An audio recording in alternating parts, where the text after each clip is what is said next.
In January 2017, I took a course at BYU Idaho called Social Media Design.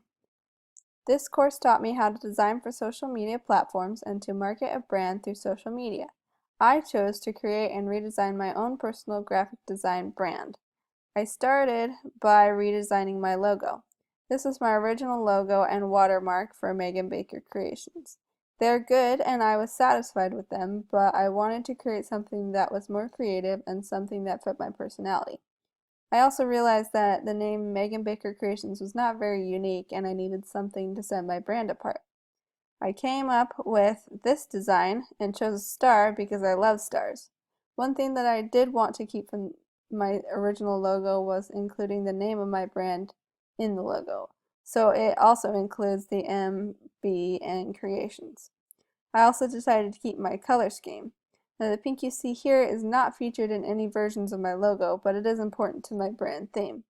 Which brings me to the next part of the project, the brand photography and social media channels. I shot these pictures specifically for my project.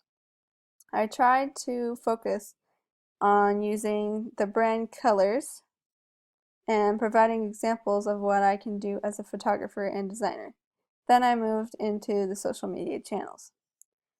This is a screenshot of my original Facebook page. I like the picture that I had for my Facebook banner, but it's very different from my logo. And as you can see from this screenshot, there's definitely a disconnect from my Facebook page to the overall look of my portfolio. Before I started this class, I didn't really understand the point of a Facebook page for my brand because I almost treated it like a second portfolio. I didn't know how to market myself. Through this project, I realized the importance of continuity in a brand and was able to create the following: Facebook, Twitter, and Pinterest. After designing the brand and adding social media, I started on the promotion process. I wrote an article about graphic design and created graphics for it.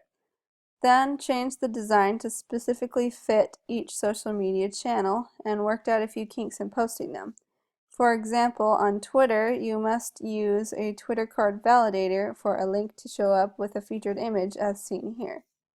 The next promotion that I did was to create a native video or a video that automatically plays in a social media feed. Using iMovie and Adobe Premiere, I created a video about watermarks in Photoshop and posted it on Facebook, Twitter, and YouTube. I specifically used a sunset picture for the beginning to catch the eyes of people scrolling through their social media feeds. The last step to promoting my brand was to create a paid ad. I created a visual for my ad and wrote the content that I used for the ad. I also chose a specific audience and the timing of its circulation and posted the ad. Now all of these promotions resulted in a much higher audience and raised interaction with my pages. I had more page views, actions, and reach. The paid ads strengthened my reach the most, but the video received the most interaction. In just 3 months, I created my channels from scratch and brought the viewership from 0 to high hundreds and even over 1,000 on Pinterest. As I research and continue posting, audience interactions should rise as well. Throughout this process, I realized the importance of posting often to keep audience interest, especially on Twitter. I also learned that the best use of social media channels for my brand was promotion instead of using it as a second portfolio. I am excited to continue promoting my brand and to help promote other brands in the future. Thank you for listening.